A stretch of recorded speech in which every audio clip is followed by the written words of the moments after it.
bem com vocês? Hoje iremos falar sobre algo muito importante que muitas vezes é desconhecido pelas mamães e que reflete diretamente no desenvolvimento do bebê durante sua vida embrionária ou fetal na gravidez. O tema do vídeo de hoje é efeito dos agentes teratogênicos na gravidez.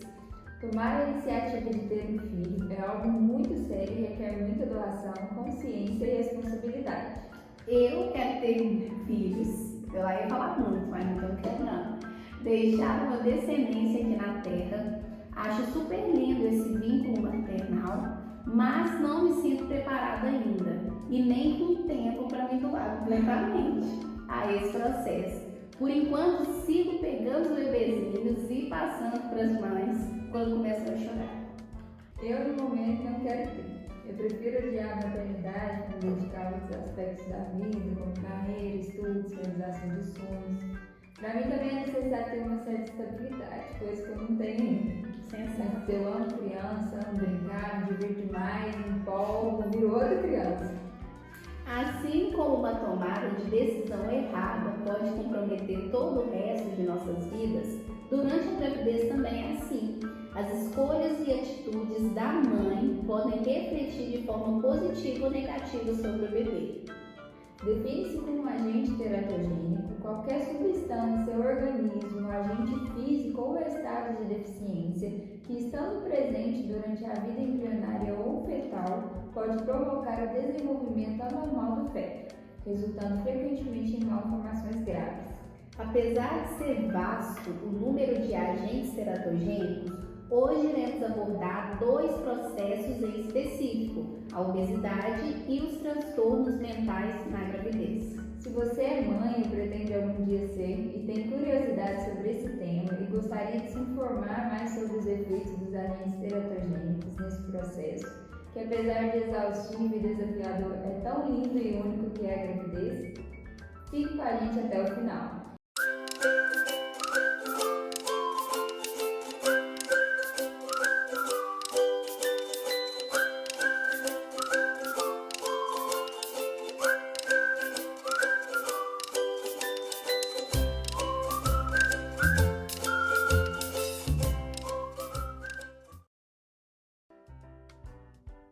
A obesidade é uma das principais causas de infertilidade em mulheres que têm o sonho de se tornar mães. Segundo o levantamento, com dados do Sistema de Vigilância Alimentar e Nutricional do Ministério da Saúde, a obesidade cresceu entre a população de mulheres em idade fértil nos últimos anos. Em 2022, já são 33,6% da população monitorada pelo sistema, antes 27,5% em 2018.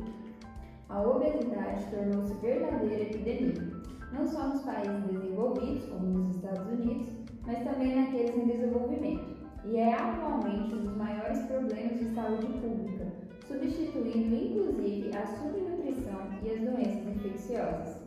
A obesidade na gravidez está associada à incidência elevada de abortamento, malformações congênitas, macrosomia, natimortalidade, operação cesariana, diabetes mellitus gestacional, pré-eclâmpsia, tromboembolismo, morbidade operatória e complicações anestésicas.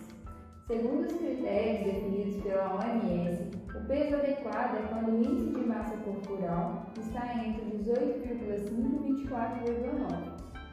O sobrepeso é quando se está entre 25 e 29,9 e a obesidade é quando o IMC é maior que 30.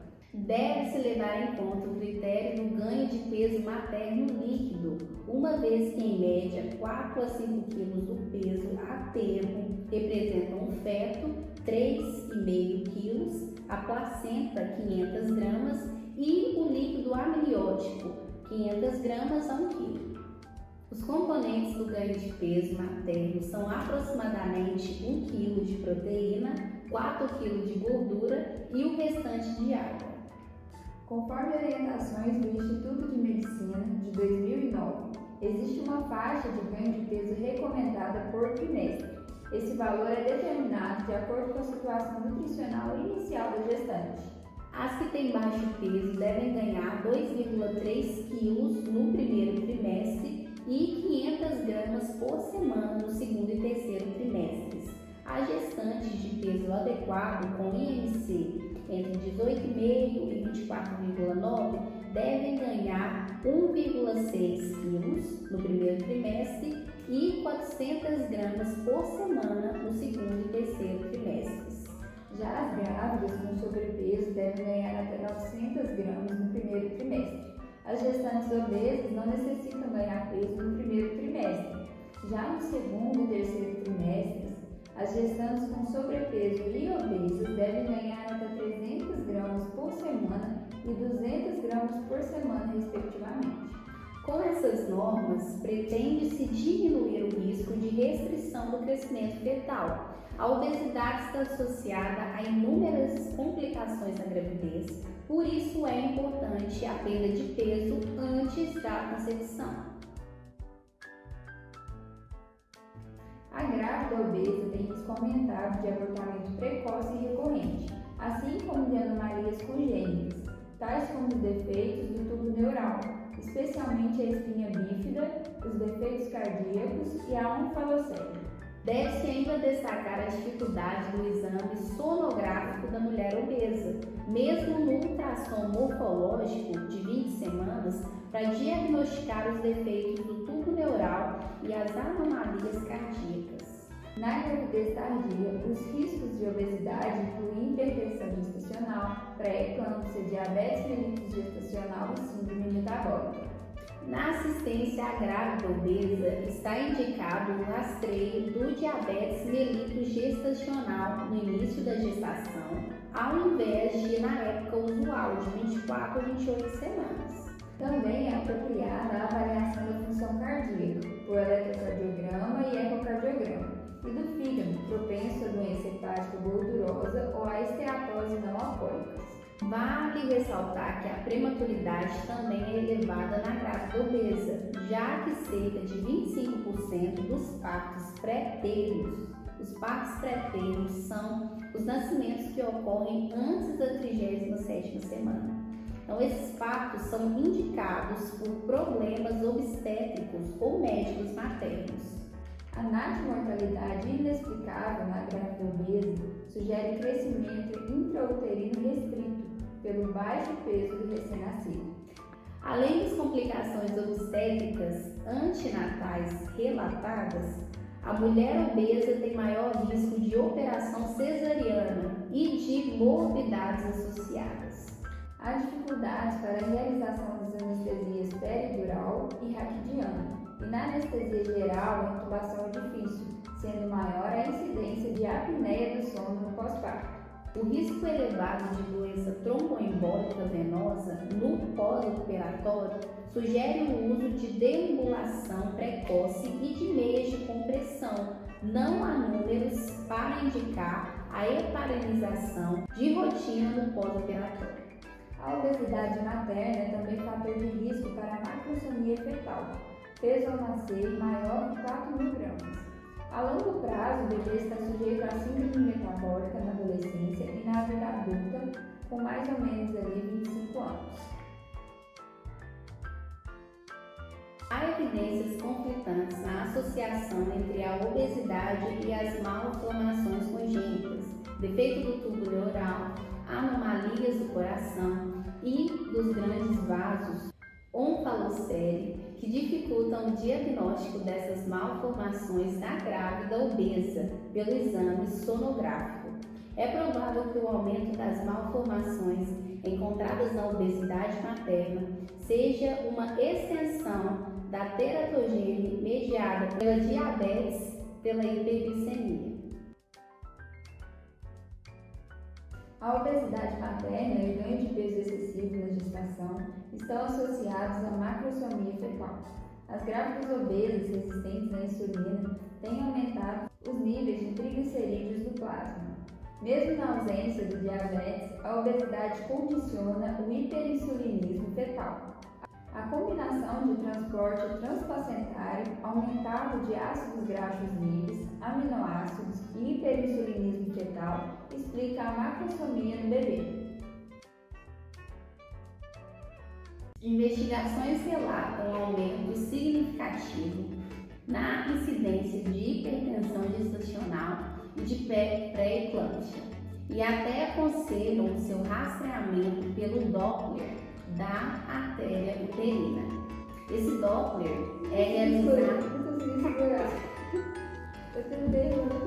Investigações relatam aumento significativo na incidência de hipertensão gestacional e de pré-eclâmpsia, e até aconselham o seu rastreamento pelo Doppler da artéria uterina. Esse Doppler é realizado de maneira complementar durante a ultrassonografia obstétricas ao longo da gestação e serve para avaliação da circulação útero-placentária e estimativa do risco materno-fetal. A pré-eclâmpsia é um distúrbio multissistêmico que se manifesta na segunda metade da gestação, em geral no terceiro trimestre. Trata-se do quadro multissistêmico grave, no qual o fígado também pode ser acometido. Clinicamente, caracteriza-se pela clássica tríade de hipertensão, proteinúria e edema. Com a evolução do quadro, pode haver comprometimento neurológico com crises convulsivas, que é a eclâmpsia. Mulheres com sobrepeso ou obesidade possuem maior risco de gravidez prolongada, maior ou igual que 42 semanas. O possível mecanismo dessa associação é desconhecido. É elevada a incidência de cesárea de emergência e de suas complicações, podendo estar indicado na abertura do abdômen, a incisão vertical e o fechamento com uma única camada, em massa com fim de absorção prolongada. As dificuldades na intubação para anestesia geral e a apneia do sono podem complicar o pós-operatório. A grávida obesa apresenta risco elevado de distocia de ombros decorrente da macrosomia fetal. Há dificuldades técnicas na administração da anestesia peridural no parto, o que aumenta a incidência de cesariana. No puerpério é maior a incidência de endometrite, hemorragia pós-parto, infecção da ferida operatória, tromboembolismo e hospitalização prolongada. Para evitar o tromboembolismo, sugere-se o uso de meios de compressão gradual, de hidratação e de deambulação precoce. A obesidade materna está associada à diminuição da frequência do aleitamento. As cirurgias bariátricas podem ser mal absortivas e restritivas. Após a cirurgia bariátrica, alguns pontos devem ser expostos. Há melhora evidente da fertilidade, especialmente em mulheres com síndrome do ovário policístico. Há necessidade de um período de 18 meses para a gravidez. É o tempo mínimo na qual a perda de peso se estabiliza, assim como o estresse nutricional, evitando a má nutrição materna e fetal. Está indicada a suplementação vitamínica, especialmente de ácido fólico, 4 mg por dia, vitamina B12, D e cálcio. O risco de complicações na gravidez decorrente da obesidade diminui, mas não desaparece. A cesárea parece ser a melhor opção para o parto. As grávidas obesas devem ser aconselhadas sobre os riscos futuros da obesidade, diabetes e hipertensão a longo prazo. As consequências para o bebê são também de obesidade. As mulheres inférteis com obesidade que desejam engravidar deve-se aconselhar a perda de peso, pois a redução de peso ajuda na concepção espontânea e reduz a necessidade de tratamento de fertilidade, além de proporcionar benefícios a longo prazo para a saúde geral. Os transtornos mentais necessitam ser avaliados com especial atenção no período gestacional, no qual ocorrem inúmeras alterações hormonais, físicas, psíquicas e psicossociais que podem se refletir na saúde das mulheres. Além dos transtornos do humor, há uma percepção significativa de gestantes que apresentam transtornos de ansiedade, transtorno bipolar, esquizofrenia, transtornos alimentares e abuso de substâncias que merecem atenção. Além disso, as semanas após o parto, com as características especiais de transição e adaptação, representam um período de maior vulnerabilidade a esses e outros transtornos como disforia, depressão e psicose pós-parto. Estudos revelam que os transtornos psiquiátricos subdiagnosticados e não tratados podem levar a graves consequências materno-fetais e ainda que a presença de ansiedade ou depressão na gestação está associada a sintomas depressivos no puerpério. Crianças cujas mães sofrem de transtornos psiquiátricos costumam ter desenvolvimento motor, cognitivo, social e emocional prejudicados. No entanto, é importante ressaltar que enquanto a genética se coloca como um importante fator para sintomas mais graves e raros desencadeados após o parto, os fatores psicossociais são um grande fator de risco para o aparecimento de sintomas mais leves e comuns durante a gravidez e o pós-parto. Como medidas alternativas primárias, intervenções não farmacológicas como psicoterapia, grupos de apoio, orientação familiar e conjugal, redução dos estressores ambientais, nutrição e sono adequado são de extrema importância no cuidado dos transtornos mentais no período gestacional.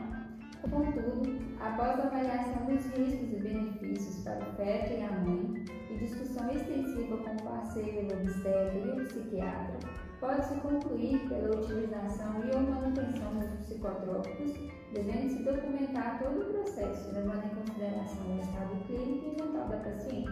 É válido ressaltar que a interrupção do tratamento psiquiátrico durante a gestação pode implicar o maior risco de recaídas e também o surgimento de quadros psiquiátricos puerperais. Estudos epidemiológicos estimam que mais de 80% das mulheres em idade reprodutiva, de modo geral, experimentam algum sintoma de humor deprimido. Além da importância clínica, a depressão tem relevância econômica, uma vez que indivíduos não tratados corretamente tendem a gerar ao Estado gastos exorbitantes. De acordo com o DSM-IVTR, o DSM-IV é um sistema diagnóstico e estatístico de classificação dos transtornos mentais segundo o modelo categorial destinado à prática clínica e à pesquisa em psiquiatria. Segundo esse sistema, o episódio depressivo apresenta como critério diagnóstico um conjunto de sintomas que incluem humor deprimido ou perda de interesse e prazer por atividades anteriormente satisfatórias e diminuição da energia, além de outros sintomas que levam a uma grande falta de ânimo que interfere na vida do indivíduo. Esse conjunto de sintomas deve estar presente por no mínimo 2 semanas e causar prejuízo significativo na vida social e ou ocupacional. De acordo com a tabela, se 5 ou mais dos seguintes sintomas estiverem presentes durante o mesmo período de 2 semanas e representam uma alteração a partir do funcionamento anterior, pelo menos um dos sintomas é 1. Humor deprimido ou 2. Perda do interesse ou prazer. Não incluir sintomas nitidamente decorrentes de uma condição clínica geral ou alucinações ou delírios incongruentes com o humor. Humor deprimido na maior parte do dia, quase todos os dias, indicado como relato subjetivo.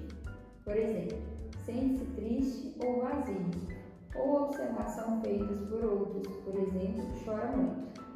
Em crianças e adolescentes pode ser humor irritável. Interesse ou prazer acentuadamente diminuídos por todas ou quase todas as atividades, na maior parte do dia, quase todos os dias, indicado por relato subjetivo ou observação feita por outros.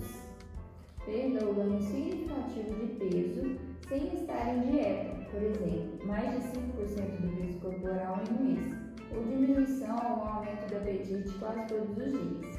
Em crianças, considerar falha em apresentar os ganhos de peso esperados, insônia ou hipersonia quase todos os dias.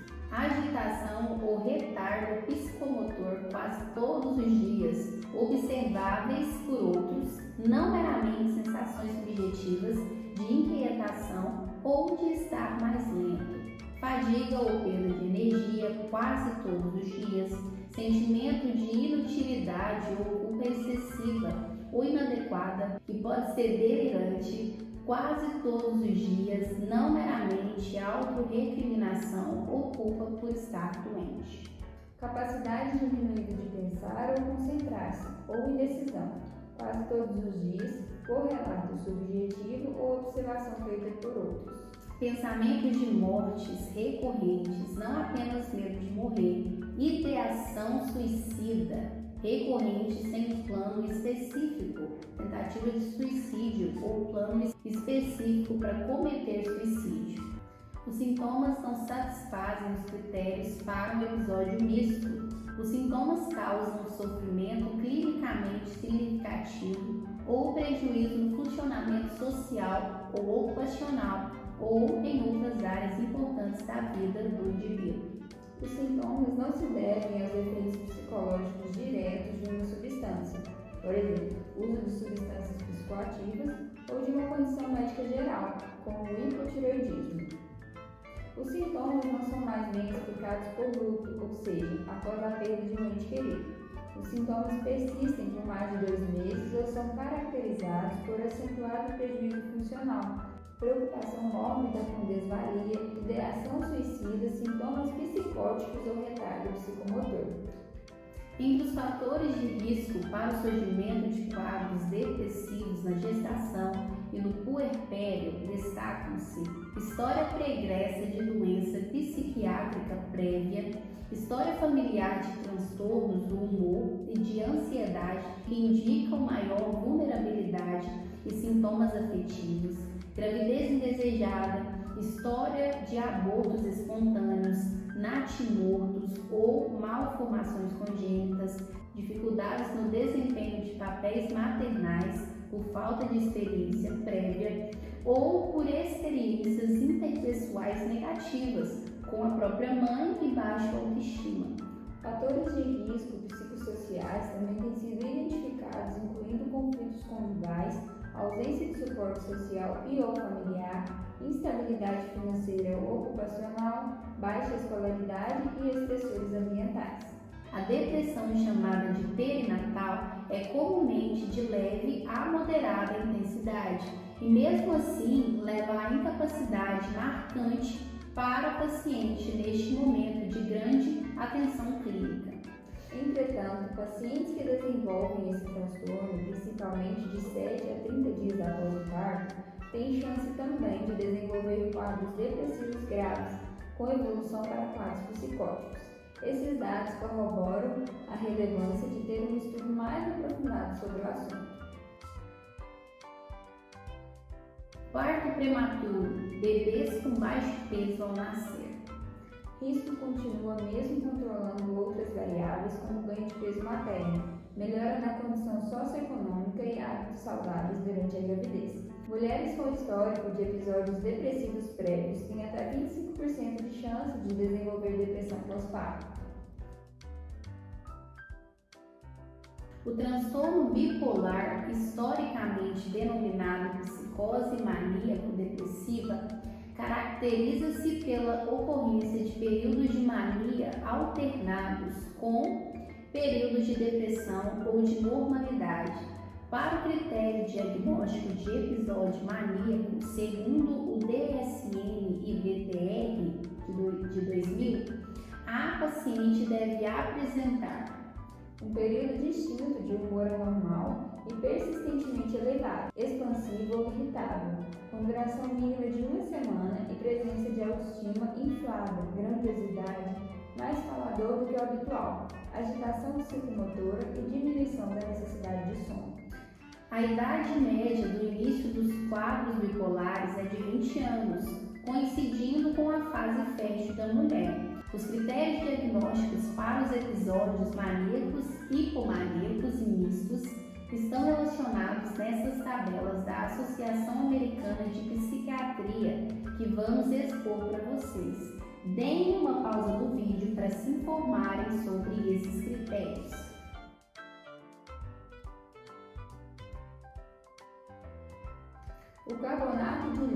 permanece como tratamento de escolha para o transtorno bipolar e está relacionado com a maior incidência de malformações congênitas e anomalias da válvula tricúspide, tendo incidência 20 vezes maior quando utilizado no primeiro trimestre da gravidez. A carbamazepina e ácido valproico são teratogênicos e relacionam-se a maior risco de malformações do tubo neural, anomalias crâniofaciais e alterações cardiovasculares. O fenobarbital é reconhecidamente teratogênico e lamotrigina, vigabatrina e topiramato estão em fase de estudos, contudo, potenciais benefícios podem justificar o risco potencial. A instabilidade do humor e o surgimento de ansiedade são comuns no início da gravidez. O desenvolvimento de quadros de ansiedade patológica, como o transtorno de pânico, associa-se ao descolamento da placenta, partos prematuros e recém-nascidos com baixo apigário. Os sintomas de transtorno de pânico pré-existente podem melhorar, continuar ou piorar durante a gravidez. O transtorno obsessivo compulsivo também pode surgir durante a gestação, e as grávidas que já eram portadoras de TOC apresentam piora da sintomatologia com pensamentos obsessivos negativos em relação ao trabalho de parto e possíveis contaminações do bebê. Os critérios diagnósticos para o transtorno de ansiedade generalizada se encontram resumidos na tabela que vamos expor para vocês. Deem uma pausa no vídeo para se informarem sobre esses critérios segundo a Associação Americana de Psiquiatria. As intervenções não farmacológicas incluem a terapia cognitivo-comportamental, redução de estressores psicossociais e terapia de casal. Para os sintomas mais graves e que não respondem a essas medidas, pode-se recorrer aos antidepressivos cíclicos e à fluoxetina. A esquizofrenia é a doença mental grave que afeta diversas áreas do funcionamento psíquico, caracterizada pela presença de no mínimo 2 dos seguintes sintomas: delírios, alucinações, discurso desconexo, comportamento desorganizado ou catatônico e sintomas negativos como ausência de afeto e vontade, segundo o DSM-VTR. Os sintomas devem estar presentes durante o período de um mês e os sinais de perturbação devem persistir por no mínimo 6 meses, com repercussões significativas nas esferas ocupacional e social. Dentre as 10 principais causas de mortalidade prematura e incapacitação em mulheres em países desenvolvidos no ano de 1990, a esquizofrenia ficou em segundo lugar. Os critérios diagnósticos para a esquizofrenia são apresentados nesta tabela da Associação Americana de Psiquiatria que expomos para vocês. Deem uma pausa no vídeo e se informem. O curso da esquizofrenia no período gestacional necessita de atenção rigorosa, pois sintomas psicóticos podem estar associados a delírios paranoides, descuido no cuidado pessoal, incapacidade de reconhecer o início do trabalho de parto e um maior risco de descolamento da placenta, prematuridade e baixo peso ao nascer. Maior risco de natimorfos e mortalidade perinatal, parto prematuro, bebês de baixo peso ao nascer e pequenos para a idade gestacional, risco aumentado para mulheres em episódio psicótico durante a gravidez. Maior risco de exacerbação dos sintomas durante o período pós-parto, índice de recorrência de episódios nos 3 a 6 meses que sucedem o parto, ultrapassam 60%. Transtorno de pânico associa-se a descolamento de placenta, partos prematuros e recém-nascidos com baixo apigário. A escala de apigário ela trata-se de uma linguagem universal para analisar 5 aspectos da criança: cor, frequência cardíaca, respiração, irritabilidade reflexa e tônus muscular. Portadores de toque apresentam piora da sintomatologia com pensamentos obsessivos negativos em relação ao trabalho de parto e possíveis contaminações do bebê. Aumento de complicações obstétricas, prematuridade e mortalidade perinatal. Efeitos teratogênicos e complicações obstétricas estão associados ao uso de substâncias na gravidez. O álcool e seu metabólico, o acetaldeído, além de serem agentes teratogênicos, aumentam o risco de descolamento prematuro da placenta e a natimortalidade. A síndrome fetal alcoólica, caracterizada por retardo mental, microcefalia, maxilar e lábio superior, hipoplásticos, vermelhão leve de tronco, pálpebras curtas e déficit de atenção, com hiperatividade na infância podem ocorrer. O uso de cocaína durante a gravidez pode causar malformações do trato geniturinário e, pelo efeito vasoconstritor, redução do fluxo sanguíneo com descolamento prematuro da placenta e outras complicações obstétricas. A heroína também está associada a complicações obstétricas e síndrome de abstinência perinatal, caracterizada por irritabilidade, má alimentação, dificuldades respiratórias e tremores. A exposição intrauterina a opioides associa-se a maior risco de síndrome de morte súbita. O uso do tabaco está relacionado com abortos espontâneos, retardo do crescimento intrauterino e parto prematuro. Álcool, síndrome fetal alcoólica, risco aumentado de descolamento prematuro da placenta. Cocaína e crack, malformações do trato geniturinário, redução do fluxo sanguíneo com descolamento prematuro da placenta. Heroína, síndrome de abstinência perinatal, complicações obstétricas. Opioides, maior risco de síndrome de morte súbita. Cannabis, risco aumentado da criança desenvolver dependência química durante sua vida. Tabaco, retardo do crescimento intrauterino, parto prematuro, abortos espontâneos. Anorexia nervosa e bulimia nervosa acometem 5 a 10% da população feminina e 90% dos casos ocorrem em mulheres na idade fértil. Os sintomas e complicações são diversos e às vezes o transtorno não é diagnosticado no início da gestação, quando é comum o surgimento de alterações no padrão alimentar. Pacientes com história pregressa de transtorno alimentar apresentam maiores riscos de comprometimento clínico, resultantes da desnutrição, uso abusivo de laxantes e diuréticos, com aumento de complicações obstétricas, prematuridade e mortalidade perinatal. O tratamento deve ser realizado por equipe multidisciplinar, incluindo o psiquiatra com experiência em transtornos alimentares. A hospitalização é muitas vezes necessária para a correção de distúrbios eletrolíticos e arritmias cardíacas decorrentes do uso abusivo de diuréticos e laxantes. Apesar da importante prevalência observada de transtornos psiquiátricos durante a gravidez, o uso de medicamentos deve ser feito com cautela, uma vez que há riscos de malformações fetais ou ainda teratogênese comportamental, decorrente do uso indiscriminado de psicofármacos, principalmente durante o primeiro trimestre.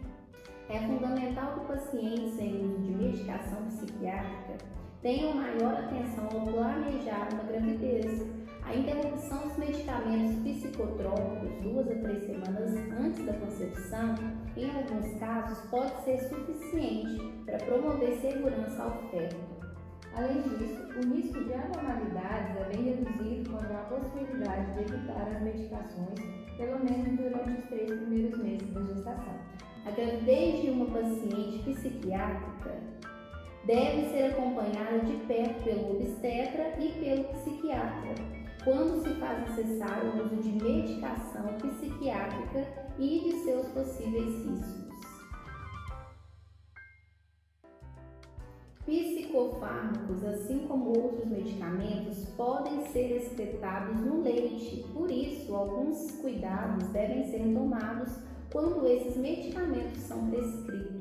Da mesma forma que a amamentação amamentação é um fator protetor para diversas condições e doenças, o tratamento dos transtornos psiquiátricos presentes é mandatório em diversas situações, que devem ser individualizadas e corretamente tratadas, visando o bem-estar da mãe e do bebê. Em alguns casos, a amamentação pode ou deve ser suspensa, em outros pode-se ter uma conduta expectante.